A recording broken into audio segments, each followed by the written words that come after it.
Bismillahirrahmanirrahim. Assalamu alaikum. Welcome to my YouTube channel Science for Everyone. Today the video is related to bioinformatics and the title of my today's lecture is in silico vaccine designing. And in this video I will discuss MHC1 epitope prediction. As you all know that I have started a video series that in which I am teaching you that how you will design a vaccine candidate, a multi-epitope vaccine.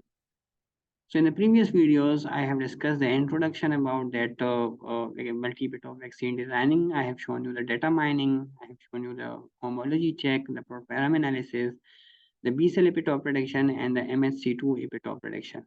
And in this video, I will show you the MHC1 epitope prediction. So this is the part 6. So I recommend you that watch all those parts first so that you have a simple clue that what is basically this video about. But I will also discuss the theory of the MHC1 epitope prediction, and then after that I will show you the practical, okay, so that why we are using this MHC1 epitope prediction. So let's start with the video lecture. Okay. First of all, for MHC1 epitope prediction, we are using a software that is known as IEDB, Immune Epitope Prediction Database, okay. So this is, we will type it in the Google, and after this is the home page, okay. तो जैसे आपको पता है कि ये इसकी home page है, मैंने इसके बारे में सब कुछ डिस्कस किया भी है, ठीक है, कि ये कैसा ऑपरेट होता है, ठीक है। ये असल में ये सॉफ्टवेयर, ये जो डेटाबेस है इसके अंदर क्या होता है, ये कौन से एल्गोरिथम पे काम करता है, ठीक है। तो मैं आपको रिकमेंड कर रहा हूँ कि पिछली वीडियोस आप देख के ताकि आपको एक सिंपल क्लू हो जाए, ठीक है, कि ये असल में क्या चीज़ है, ठीक है।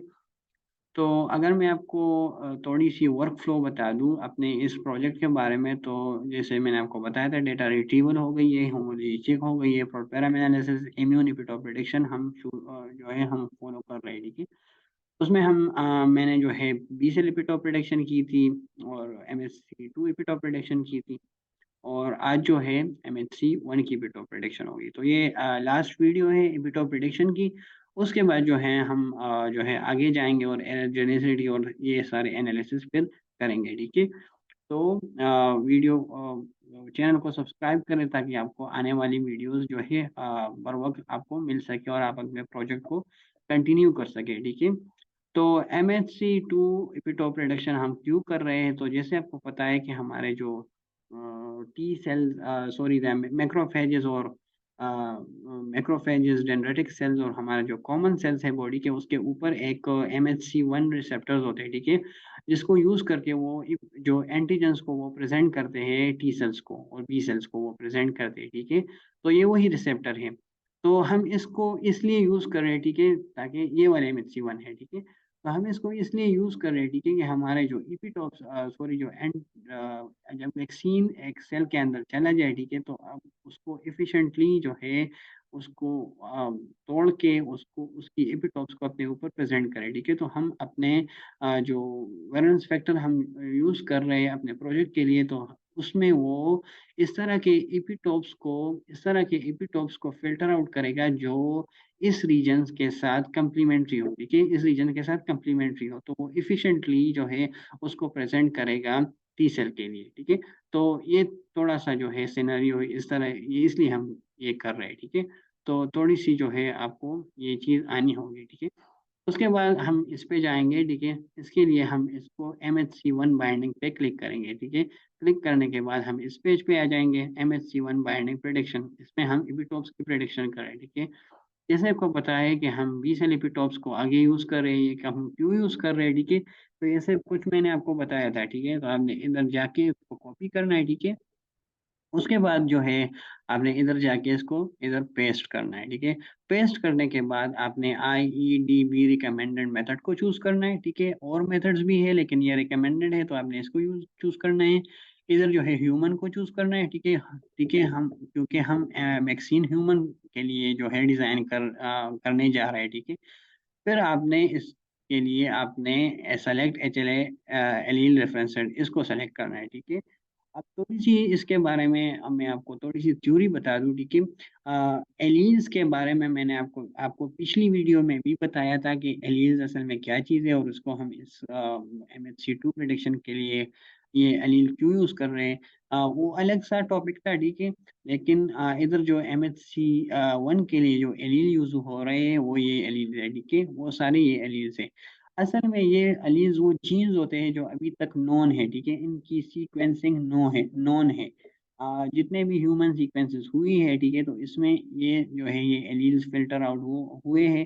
तो इसको हम as a reference set use करें, इसकी सीक्वेंस को हम एज अ रेफरेंस लेते हैं, ठीक है, और अपने इस सीक्वेंस के साथ इसको कंपेयर करते हैं, और कम्प्लीमेंट्री बेसिस के एल्गोरिथम के तौर पर हम ये सॉफ्टवेयर जो है इससे जो है एपिटॉप्स को सेलेक्ट करता है, ठीक है। हाँ, ये वो एपिटॉप्स को सेलेक्ट करेगा जो इनके सीक्वेंस के साथ कम्प्लीमेंट्री हो, ठीक है, इनके रिसेप्टर्स इस वाले रीजन के अमाइनो एसिड के साथ कम्प्लीमेंट्री हो, ठीक है। तो ये देखिए, ये हमारे साथ क्रोमोसोम है। क्रोमोसोम अगर क्लास 1 की बात करें तो बी सी ए जो है ये साइड्स है क्लास 1 के, ठीक है, और इसकी प्रोडक्ट जो है ACB है, ठीक है।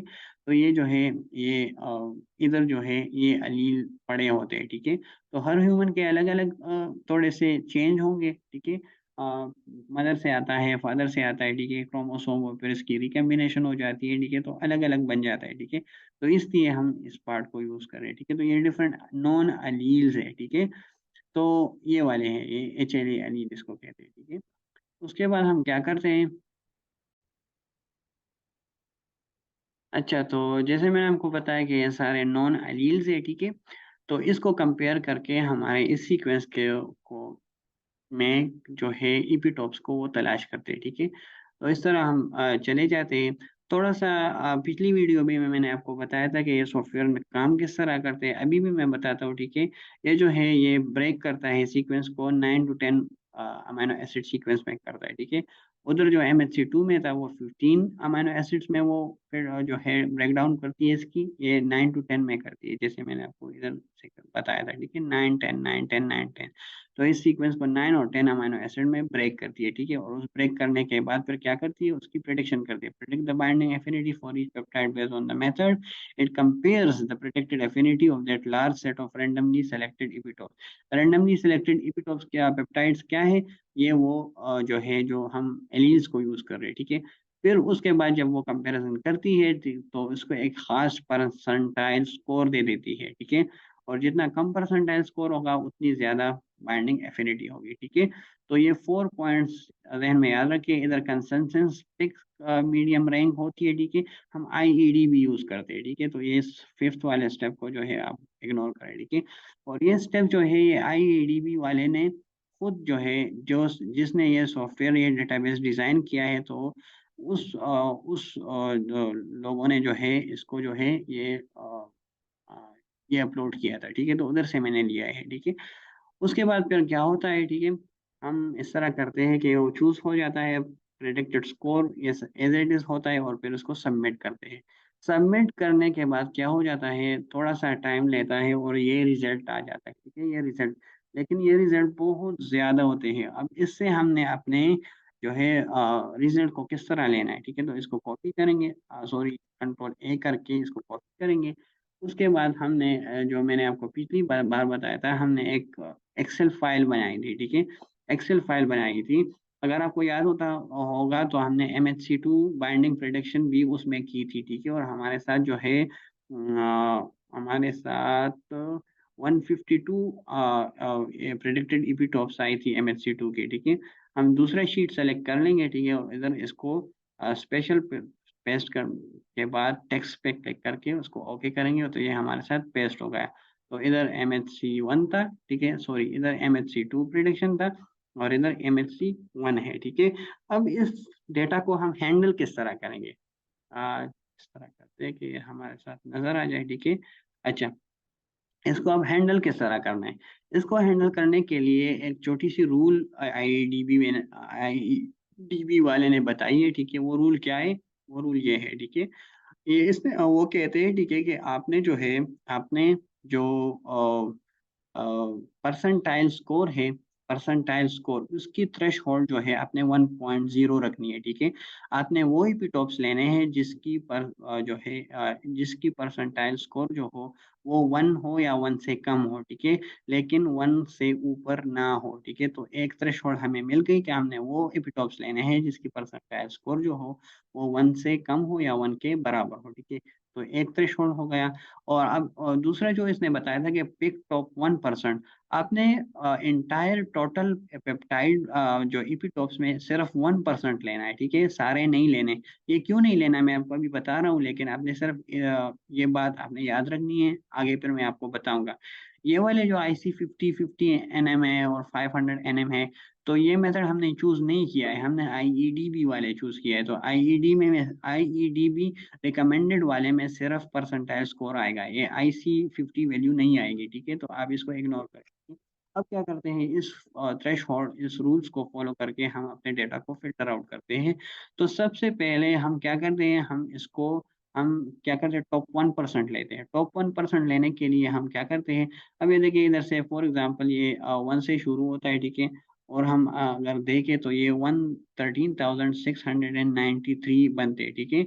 तो क्या करते हैं, हम इस तरह करते हैं कि इसकी 1% लेते हैं। जब इसकी 1% हम लेंगे तो ये 136 अमाइनो एसिड 136 इपीटॉप्स आ जाएंगे। तो हम 1% हमने 136 लेने हैं, ठीक है, 136 इधर तक बनता है, ठीक है, 136 इधर तक बनता है। वेट अ मिनट, अच्छा इधर तक बनता है। भी ओके, तो 136 इधर तक बनता है। अच्छा, अब दूसरा थ्रेशोल्ड उन लोगों ने क्या बताया था कि आपने जो है थ्रेशोल्ड जो है 1.0 लेना है, परसेंटाइल स्कोर 1.0 लेना है, ठीक है, 1.0 से कम नहीं लेना। तो ये परसेंटाइल स्कोर आ गया, ठीक है। तो अब ये देखिए हमारा तो इधर तक ही आ गया परसेंटाइल स्कोर। तो असल में wait a minute, percentile score किस तरह मालूम करना है, अब इधर देखिए, इधर इसको डेटा पे जाएंगे, फिल्टर करेंगे, ठीक है, और फिल्टर करने के लिए आपने स्मॉलेस्ट टू लार्जेस्ट करना है। स्मॉलेस्ट टू लार्जेस्ट करने के लिए 0.01 से लेके आपने जो है ये हमारे साथ 132 136 हो गए। अब ये वाला हो गया, ठीक है। अच्छा ये वाला हो गया, इसको जो है खत्म करेंगे, ठीक। अच्छा, तो असल में ये 0.4 तक आ गया है, लेकिन उन लोगों ने तो 1 बताया था। तो आप 1 तक ले सकते हैं, आप 1% रूल को इग्नोर भी कर सकते हैं, लेकिन मेरी ये रिकमेंडेशन है कि आप 1% रूल को भी फॉलो करें और परसेंटाइल स्कोर पहले 1% रूल को फॉलो करें, और फिर जो है परसेंटाइल स्कोर अगर 0.4 तक आ जाए तो भी ठीक है। लेकिन अगर आप 1% रूल को फॉलो नहीं करते और आप परसेंटाइल स्कोर 1.0 तक लेना है तो भी ठीक है। अगर आप इनमें कौन सा रूल भी आप सेलेक्ट करते हैं, आपकी मर्जी है, ठीक है। आप पे डिपेंड करता है कि आपने कितने ज्यादा ईपीटॉप्स लेने हैं, ठीक है। अच्छा, हमने इधर तक किया 136 तक, 0.4 तक कर दिया, ठीक है, हमारे साथ 1% ये आ गया। अब 1% हम क्यों लेते हैं, इस 1% में भी हमारे साथ जो रेफरेंस सेट के जो अलील्स है वो कवर होते हैं, ठीक है। अगर हम इसको देखें तो ये सारे अलील्स इधर इसमें कवर होते हैं, इसलिए हम 1% लेते हैं, ठीक है। अच्छा, अब इस तरह क्या करते हैं, अब जैसे मैंने अपनी पिछली वीडियो में बताया था कि ये दोनों सेम है, ठीक है, हमने एक ही लेना है। तो हमने रिडंडेंसी को ख़त्म करना है, हमने ऐसे अमीनो एसिड सीक्वेंस लेने हैं जो कॉमन हो, ठीक है। तो इसकी एक सिंपल ट्रिक है, आपने इसको सेलेक्ट करना है, ठीक है, और सेलेक्ट किधर तक करना है, जिधर तक आपने जो है इधर तक सेलेक्ट करना है, इधर इसको कॉपी करना है, ठीक है। कॉपी करने के बाद इसके सामने ही आपने पेस्ट करना है। पेस्ट करने के बाद आपने इस पे जो है फिल्टर लगाना है। फिल्टर किस तरह, इधर फिल्टर लगा लेते हैं, ठीक है, और इसको फिर A to Z कर लेते हैं, ठीक है। तो ये क्या हो जाता है, इसमें आप इसने इसको कॉमन वाले को फिल्टर आउट कर लिया, ठीक है। ये QW ये अलग है, अब ये तीन जो है ये सेम है, ठीक है। तो इन दो को आपने रिमूव करना है, ठीक है, क्योंकि ये NI इस वाली एलील में भी है, 58 वाली एलील में भी है, और 57 वाली एलील में भी है, ठीक है। तो अगर हम इसको एक दफ़ा ही ले लें तो तीनों एलील के लिए ये काम कर लेगा, ठीक है। तो हम इस तरह करते हैं कि इसकी रिडंडेंसी को ख़त्म करते हैं, ठीक है, इस तरह है। अच्छा, RL भी 3 दफ़ा है, ठीक है, इसको ये भी है, ठीक है, AL, और आगे जाएंगे A भी है, T। तो इसकी जो है आपने इसकी रिडंडेंसी को ख़त्म करना है, ठीक है, इधर तक जाना है, ठीक है, इधर तक जाना है। तो हम धीरे धीरे करते हैं, ठीक है, फिर आपसे मिलते हैं। अच्छा ठीक है, तो अब हमने काफ़ी रिडंडेंसी को ख़त्म किया, ये थोड़ा सा रहता है, ठीक है, तो हम इसको भी ख़त्म करते हैं। अच्छा, तो ये ख़त्म हो गया, ठीक है। अब हमारे साथ प्योर वो अमाइनो जो इपिटॉप्स आ गए हैं, ठीक है, जो जो इसमें रिडंडेंसी भी ना हो और मैक्सिमम कॉमन भी हो, ठीक है। तो हम क्या करते हैं, MHC1 इसको लिख देते हैं, ठीक है, MHC1 इपिटॉप्स। अच्छा, तो ये हमारे साथ इपिटॉप्स आ गए। अगर हम इसको देख ले तो ये कितने हैं, ठीक है, इसको सेलेक्ट करते हैं, ठीक है, और इधर तक जाते हैं, ठीक है, तो ये हमारे साथ 59 है, ठीक है, तो इधर हम इसको एज ए 59 ही कंसिडर कर लेंगे, ठीक है, ये हमारे साथ 59 आ गए, ठीक है। अच्छा।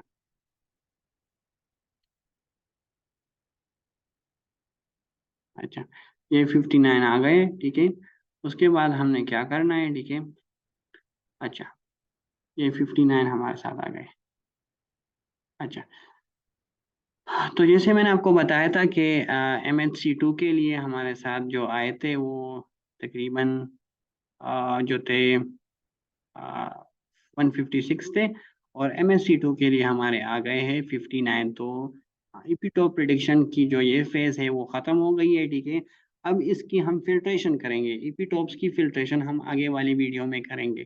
तो MHC1 की भी करेंगे और MHC2 की इपिटोप्स की फिल्ट्रेशन भी करेंगे। इसको इपिटोप्स प्रायोरिटाइजेशन फेज कहते हैं, ठीक है।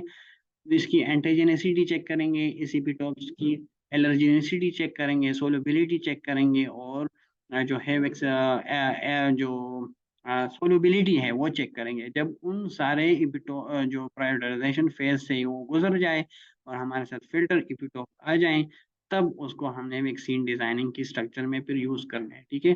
तो अभी तक इतना ही, ठीक है। हमारे साथ जो है अगर हम थर्ड शीट बना लें, ठीक है, तो अगर इसको इस तरह करते हैं, ठीक है, कि हम इसको जो ये वाले एपिटॉप से, अच्छा, सब्र करें, ये वाले जो एपिटॉप से हम इसको सेलेक्ट करते हैं, ठीक है, ये हमारे साथ MHC1 वाले हो गए। अच्छा, ये बढ़ गए, ठीक है, कॉपी करते हैं, ठीक है, और थर्ड वाला जो है इसको इधर पेस्ट करते हैं, ठीक है। तो ये MHC2 की एपिटॉप्स हो गए, और इस तरह करते हैं,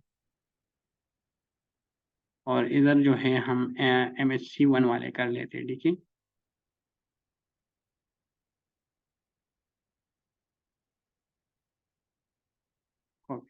आपने अपनी आपके लिए जितना जिस तरह आपको आसान हो वो करना है, ठीक है। मेरे लिए तो इस तरह आसान है। आपको आपकी अपनी मर्जी होगी कि आपने किस तरह इसको कॉपी पेस्ट करना है, ठीक है, लेकिन मैंने इसके लिए अलग शीट बनाई है। MHC2 के लिए अलग शीट बनाई, MHC1 के लिए अलग शीट बनाई।